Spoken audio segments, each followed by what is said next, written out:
Hello everyone, my name is Bibi, and in this video I'll be doing a massive renovation of the Goth family manor in The Sims 2. This is our last Max's makeover of a populated lot here in Pleasantview, so buckle up because it's a big one. If this is your first time watching this series, I'm doing a Sims 2 lot renovation project where I do makeovers of the Max's made lots and neighborhoods. We've started with Pleasantview, and so far I've done these home renovations that you can check out, but right now we'll be focusing on the manor house that belongs to the richest family in the neighborhood, and of course, that is the Goth household. Cassandra is ready to start a family of her own, but can she tame the town Casanova? And can Mortimer bounce back after the disappearance of his wife Bella? This is the most iconic Sims 2 mystery of all time. It doesn't need a special introduction, so let's just jump straight into the household. Here we are, and of course we're greeted by the wedding scene set. You know the drill, we've all seen this 100 times. Here's Miss Cassandra. She's got the fault replacements on, but is still rocking her iconic pigtails, and we'll leave it like that. And here is Dawn, otherwise known as the menace of all women in Pleasantview. We'll take care of him once we start playing. He's looking pretty cute, but personally I don't vibe with the kind of guy that he is, and he's unlucky to exist in my game, let's say that. Over here we've got Mortimer and Alexander Goth. Mortimer is looking incredibly snazzy. I feel like this is just a little bit too extra, but I guess he's already glammed up for the wedding. And little Alexander is perfect just the way he is, and I will not change a thing about his look. He looks great like this. He's just too iconic. Okay, that's great, but let's focus on the build, which is our main mission of the day. As you can see, this is a massive house, and there's just so much to do. And look at all the money! Like, call me Dina Caliente because now I get it, girl. After working on all of the other houses in the neighborhood and struggling to build something pretty on a budget, this house was the perfect playground to build and decorate without worrying about the family funds.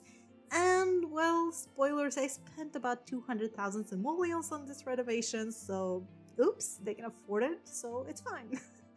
This lot renovation took me 3 days of work, so there's a lot to cover here, so kick back, relax, and enjoy. You can watch the speed build or just listen to this voiceover while doing something else, because other than narrating the building, I'll be talking about my plans for our upcoming Let's Play series, and you'll want to stick around for that.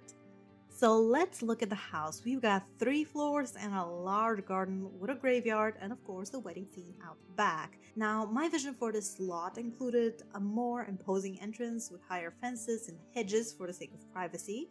I knew I wanted the interior to look pretty dark and aristocratic. The house turned out quite dark in the end actually, which isn't typically how I build. I like oversaturated houses that burn my eyes out, you know. But that just wouldn't have worked out here. What else wouldn't have worked, at least for me, was to decorate room by room, as I usually do. This house is simply too big for that. And I kept jumping back and forth between the interior and exterior because I really needed the form to match the function of things. As always, I'm cleaning out everything from the inside, and now that I'm looking at it, oh my god, Cassandra's room was just so bright and yellow. I kept the green theme in Cassandra's room, but not the bright yellow, that's gone.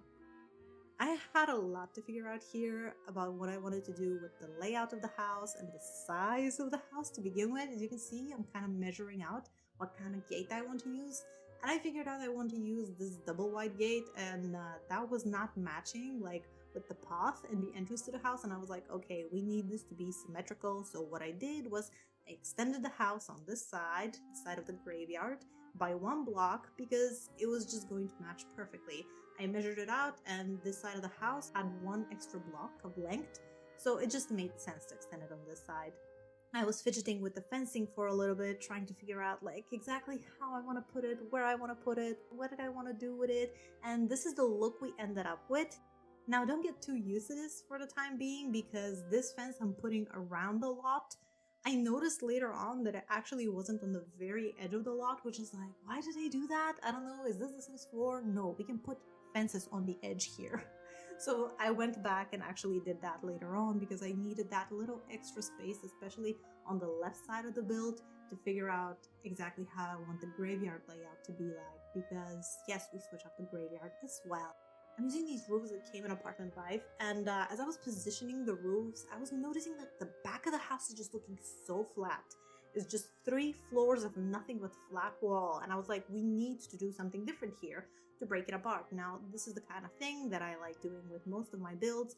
I don't like incredibly flat looking boxy builds. It's just boring to look at, and I want every single angle of a house to look like something like, to look like a site worth looking at. Does this make any sense?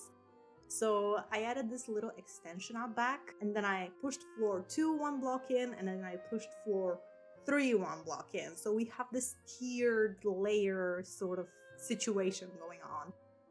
I rearranged the fireplace, and I actually put a second fireplace, so we had like this chimney movement on both ends of the house. This is very reminiscent of how the Pleasant family house looks like. It has the same sort of thing happening with 2 fireplaces on both ends of the house. They end up having 2 chimneys, and it just looks symmetrical and beautiful, and it makes sense. So I did the same thing here. I think we have yes, we have only 2 fireplaces in the house. One on the first floor where the library is, and one on the second floor in Cassandra's room. Now, the library ended up being smaller than I wanted it to be because of that house extension I added in the back, but as you can see, I'm rearranging it right now just to make space for like an extra room there, and I was like, I don't really like this awkward L-shaped angle of the library, but I did make it work in the end. It is narrow, but I wasn't just not gonna compromise with my vision of what I wanted to do. Choosing the staircase, I was trying out these huge staircases that I think came with mansion and garden, but the footprint of those was just too big and it wasn't gonna work. It was eating up too much floor space from both the first floor and the second floor because I wanted an open landing. It was gonna make the main bedroom, Mortimer's bedroom, too tiny, so it was not gonna work. And I went with this custom staircase that doesn't come with normal animations. Sims basically just teleport in that staircase from floor 1 to floor 2, but it's fine. It works. I think it looks beautiful. And it ends up matching the house really nicely. Now I was fidgeting how I wanted to place these spiral stairs because obviously we couldn't have this staircase in a tier 1, 2, 3 to reach to the ceiling or what am I saying? All the way to the roof of the building. So I ended up putting the spiral staircase in the corner there. And now we're working on this little extension in the back. And what I did with this thing, I created this sort of sunroom moment. This kind of reminds me of the glass walls, like the greenhouse walls that came with Seasons. My brain is not braining right now. It reminds me a little bit of the glass walls that came with Seasons, but I use these windows. A lot of things changed about this house as I was building. As I said earlier, it took me 3 days to build this house, like 3 recording sessions. It took me a while to figure out exactly what I wanted to do, so I would work on the house one day, then come back the next day, and I'm like, I don't really like what I did there, and I would change it. It was a lot of back and forth because it's just such a huge build, and I was contemplating, do I want to use a cheat to make the roof a little bit taller because I wasn't sure about this flat look. The roof is not the best when you look at it from up above. It looks great when you look at it from the street, but from up above level is just not the best looking. But yeah, there was a lot of back and forth. There was a lot of back and forth deciding how I want to do the exterior wall colors, and I ended up using these deep dark purple walls, which I really like these. I think they work really nicely for the Goth household, and they also match the roof as well. I think I used these in the Burb house, but that was a completely different vibe. That was a completely different build. So what I ended up doing was combining these light gray bricks with the deep dark purples, and I also painted the foundations of the building in these colors so that it just made the building look a little bit taller. I could have used, again, constrained floor elevation, but I'm just trying to not use that cheat too much because in my experience, it can get buggy at times. I have really bad flashbacks from constrained floor elevation. One time I built this incredible farmhouse for one of my families in one of my custom hoods, and it was so pretty and so perfect, and I did this incredibly intricate staircase and these high walls, and then the house was so buggy, the Sims couldn't pathfind properly and they were throwing errors non-stop because something was just not working out right. It was my mistake, clearly, but ever since then I'm I think constrained floor elevation will only be using that for attaching a garage to a building with a foundation, and that's about it. So this is where I figured out what I want to do with the roof. I use these fences. Now these are custom fences. They are meant to look like ornate roof trimmings. And I was contemplating, what kind of fencing do I want to put? Like, I want to put this iron trim, but first I put the original fence, like the original iron fence we had, and I was like, that's too tall. And then I went with the short fence. There really isn't anything on the roof other than a telescope. If Mortimer goes up on the roof to stargaze, he should just watch his step. Otherwise, we're going to have another tragedy in the Goth household, which would just be so on brand if it happened. But we don't want that. I decided to jump into the graveyard. Now, I was fidgeting with the graves for such a long time. I was like, how do I want to put these? Do I want to arrange them all in a row? I knew I didn't want them to be locked behind a specific garden section like they were previously, like a fence within the fence. I didn't want to do that. I wanted the graveyard to be incorporated as a natural part of the garden, so the path would just naturally go through the graveyard. There ends up being enough space for more graves to be added because I feel like it's just Goth family tradition. They wouldn't just send the gravestones to the community cemetery, it would stay here. I don't know about y'all, but playing this house as a kid was the most stressful thing ever because there's like 50,000 ghosts always going out and about every single night. Anyways, moving on to the interior, I wanted the color scheme to remain pretty much the same, so I didn't change. For instance, the kitchen tiles was something very different. On the first floor, we don't have just one bathroom, like there was just this one big wide bathroom on the left side after you enter the house. I split that in two, and one of those continues being a bathroom, and the other one is a laundry room, which I imagine the Goth family will need a butler. That's going to be like number one on our list. When we start playing, they need to hire a butler because come on, they need a butler. The butler will need some extra space, to clean up for the family, to freshen up, to maintain everything nice and tidy.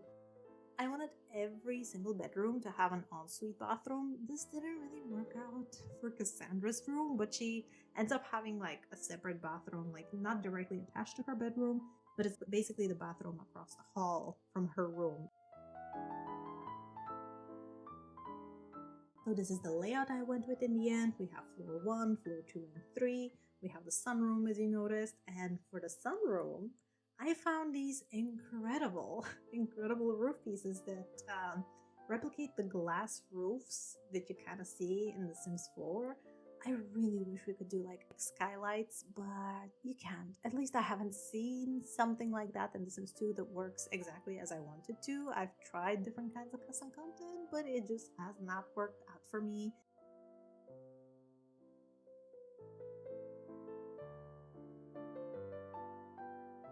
Here we are, of course, covering the outside walls, the exterior with ivy, because if there is one house that should be crawling with ivy, it is this house. It is old, it is ancient, it has weight, it has history to it. It needs to look like it's been there for a really long time. Although it does have this very vibrant purple paint. Do y'all think purple is the fitting color for the Goths? I feel like some people would be like, they're more of a red and black kind of family rather than a purple and black kind of family. And you would be right, because Bella Bella is red. Ooh, speaking of Bella, what should we do with Bella? I mean, I kind of have ideas. Leave your comments down below. What do you want to see happen with the Bella Goth mystery?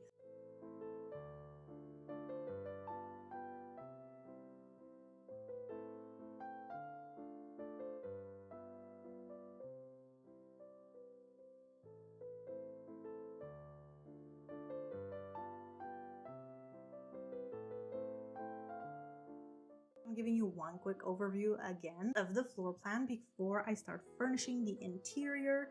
But while you're watching this little highlight reel of the furnishing, because I'm not gonna show you guys absolutely everything, again, this took over 10 hours of recording, you don't need to see that. I wanted to talk a little bit about our gameplay plans. So yeah, moving on, let's talk a little bit about gameplay. I haven't said that much about myself or my playstyle during my previous videos. I don't want to make myself the focus of this channel, and that's why I just haven't discussed that. I want this channel to be about The Sims. I want to provide content for other Simmers, and especially Sims 2 fans, because, we're always hungry for more content. Sadly, there aren't just that many channels that are super dedicated specifically to The Sims 2, and I kind of want to be that kind of channel. I want to provide the kind of content that I am also craving to watch. But yeah, I haven't discussed my gameplay style personally, but for the sake of context, the way I usually play The Sims 2 is I create my own custom neighborhoods from scratch. This is just what I love doing and what I do best. I create families and build their homes and come up with stories for them. To me, this is the ultimate outlet for creativity where I make something completely unique. Sims 2 to me is a sandbox game, much like another game I like, Minecraft, where you basically are just plopped into a world, given a bunch of tools, and you're told, create.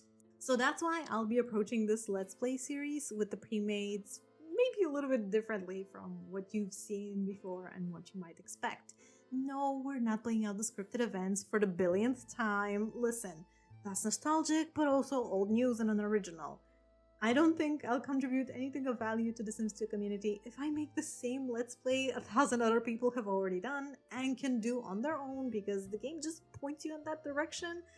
I just don't think that is exciting. I don't think I'll be interested in doing it, I'll be completely honest. I feel like I would be bored if I just play like that, just in such a streamlined, outlined way. I want to be a bit more creative, a bit more freeform. I want to have a lot of wiggle space to, change things along the way and just go crazy and do chaotic things, because if you've ever played The Sims, which if you're watching this you probably have, The Sims themselves constantly do random, crazy things, completely unexpected and uncontrolled if you have free will on. From my point of view, those are the kind of things that usually generate the most unique and interesting storylines. I don't play using calculators and rigid rules for everything. No offense if you do that, to each their own. But I've tried that in the past, and after a while I really felt like it massively hindered my creativity when it comes to gameplay. At the end of the day, Sims 2 is a game with pre-programmed limitations, so if I use, for instance, aspiration calculators, we'll always have the same zodiac signs with the same types of personality, rolling the same limited wants and fears, and after a couple of generations, it just gets too repetitive. So when I went back to my normal playstyle where I just freeform everything, I also use a zodiac overhaul, but I would talk about that in my mods video, which I'm going to be releasing sometime in the future. Don't have a date for that yet, but I just like very different personalities. Just because a sim is, let's say, a Scorpio, doesn't mean they have to be a fortune sim. They can be a family sim, or they can be a popularity sim. Is it gonna clash with their inherited traits or pre-programmed ideas that Max has had? Perhaps, yes, it will, but it would just make the gameplay that much more interesting. So instead of being just strictly calculated and writing out spreadsheets for everything, we're going to be using a lot of our creativity and imagination to tell unconventional stories in a neighborhood. I'm using Pleasantview as the main hood, and we'll add Strangetown and Veronaville as sub-hoods. I'll probably add the universities too, because our teenage Sims will need to go to college at some point. So we'll have Sims moving between towns, meeting friends, making enemies and lovers from different hoods, that sort of fun. I already have some ideas on what we'll focus on. Of course, we'll try to resolve the Bella Goth case, because that's just a classic, we can't ignore that. We'll see what will happen to the Pleasant family. Will Mary Sue and Daniel make up or break up? Will the two twin sisters get along? We'll see what Dawn and the Caliente sisters are up to. Whether Darren Dreamer will end up with Cassandra, or will he find love somewhere else? Will he make it as an artist? Will Brandy Broke afford to live?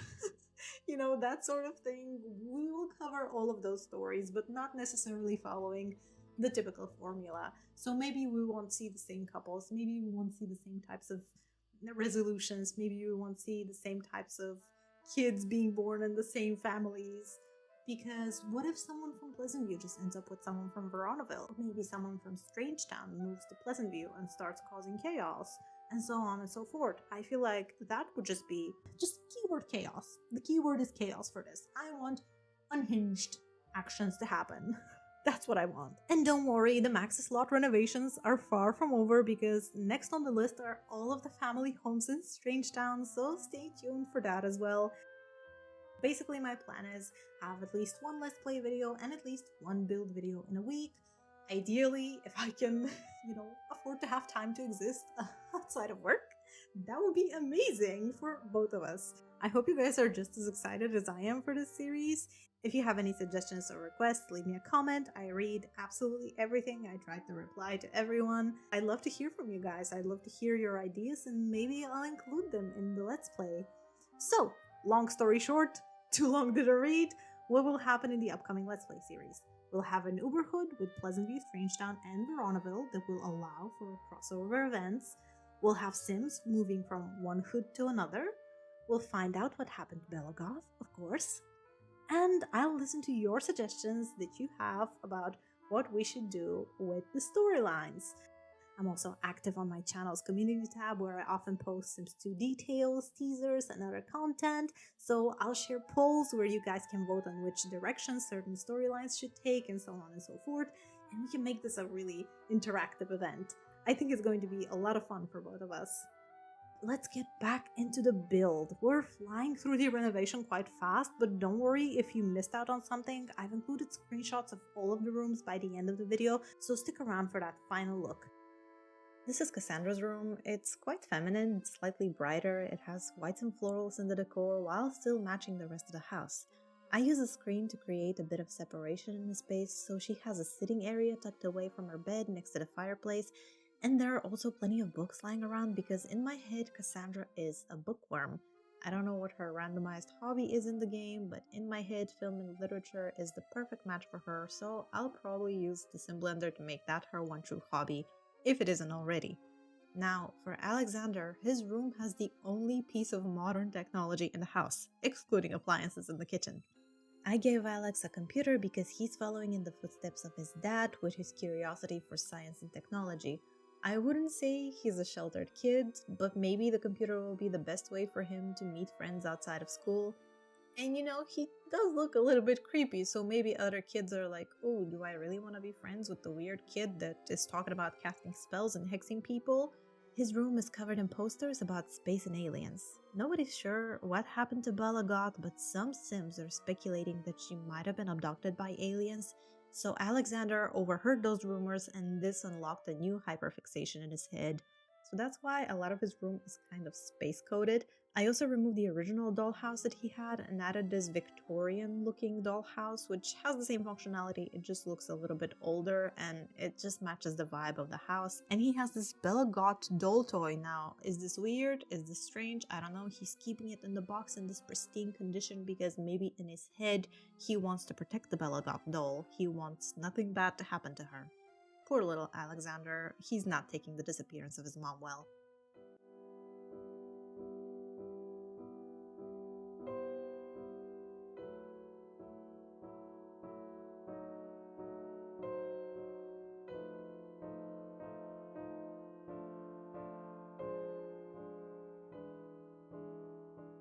What we're looking at right now is actually Bella Goth's room. For the last year of their marriage, Bella moved upstairs. This is supposedly a guest bedroom, but Bella turned it into her own room. You know, just by looking at the clutter and the decoration, you may be able to tell a thing or two about the kind of person Bella is or was while she was still living with the family. So she has a lot of witchy decor. She has witches' hats, she has skulls, she has these little trinkets, a skeleton.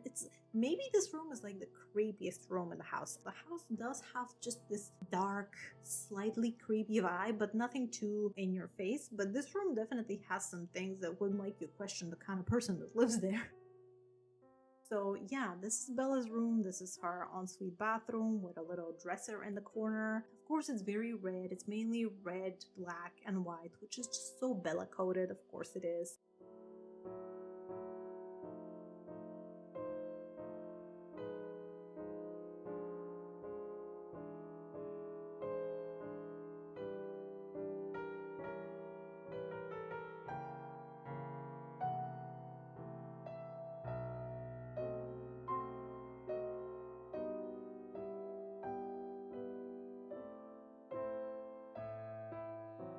And then on the third floor, we have this extra room, which I also was considering making it a guest bedroom, but I was like, how many bedrooms does this house need? I mean, it's a manor, so of course it's gonna have a billion bedrooms. But I was like, let's make this into an actually useful space for our Sims, and I made it into a very small, simple gaming room.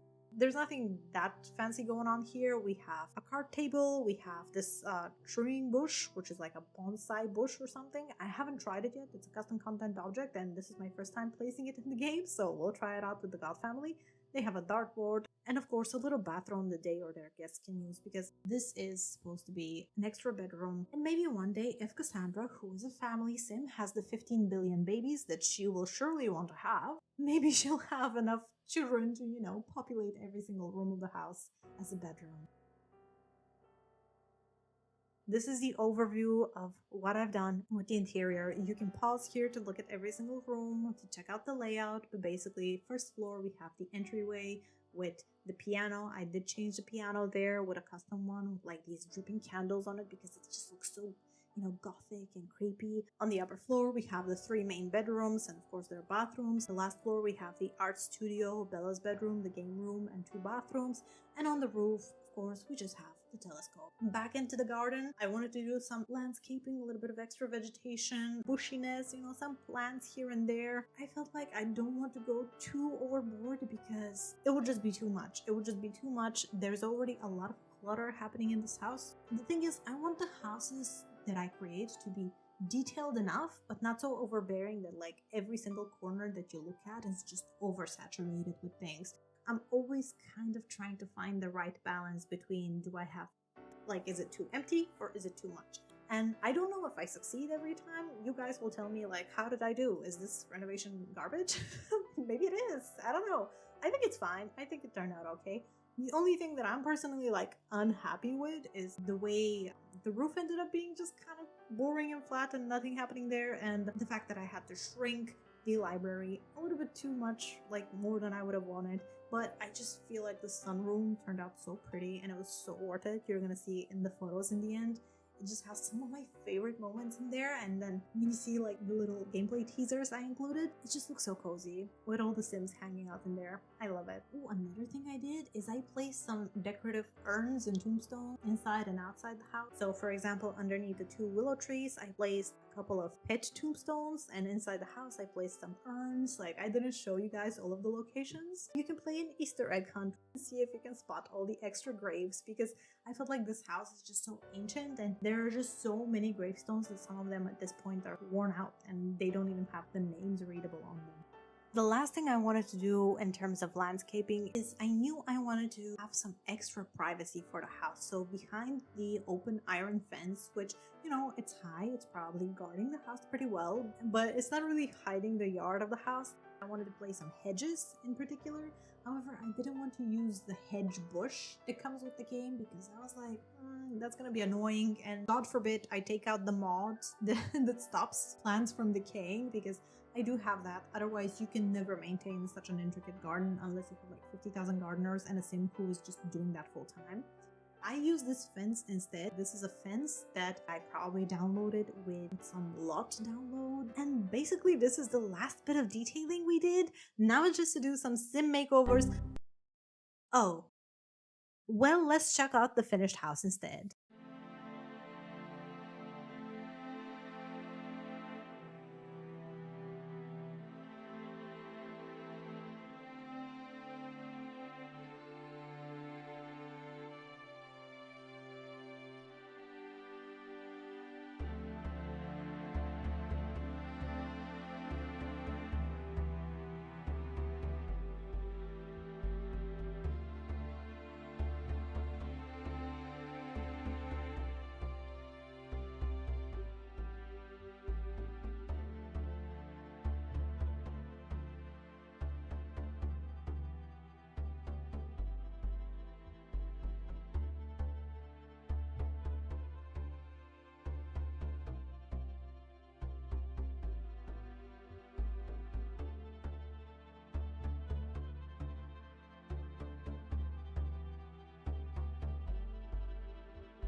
The Goth family have invited a small circle of close friends to celebrate the engagement between Cassandra Goth and Don Lothario.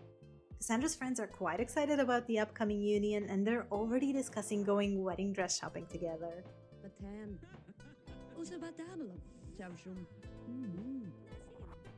Mortimer has made a name and fortune for himself, so he rarely cooks these days, but today is a special day and he is putting his best foot and food forward for the guests. And of course, he can't just miss an opportunity to spread some wisdom about life, growing up, and growing old. This engagement party is probably just as important for another sim sat at this table. Dina Caliente has her eyes set on Mortimer. However, they're currently not getting along too well. But Dina is determined to fix their relationship and be the next to walk down the aisle after Cassandra ties the knot. But where is Cassandra's fiancé anyways? Don is hanging out near the entrance or exit of the home. He's got an uncomfortable feeling in his gut and he can't really tell if it's the awful piano music by the goth boy or his intuition telling him that this engagement is a bad idea. Dina, on the other hand, is 100% sure her plan is bold. She just has to learn how to tolerate all the grim stories of death, witches, and the sight of tombstones in the backyard. Mortimer has a soft heart, so perhaps her apologies will win him over again. There's just one little problem: Bella Goth. Little Alexander has buried himself in his astronomy hobbies and toys, but no distraction can ever make him forget the mysterious disappearance of his mom. Nobody is telling him a thing, but he overheard his dad talking on the phone to a private investigator who is coming down to Pleasantview to resolve the Bella Goth case. Until there is a concrete conclusion, the family will cling onto this last piece of hope to find Bella. This is all I have for you today. Thank you so much for watching. I hope you enjoyed this renovation video. Let me know what you think about the house makeover in the comments down below. And I hope I'll see you soon for the Let's Play series, which is starting next week. Subscribe if you want to see more videos like this and if you're excited to watch some Sims 2 gameplay. Once again, thank you so much for watching. I truly appreciate it, and I'll see you soon with another Sims 2 video. Bye!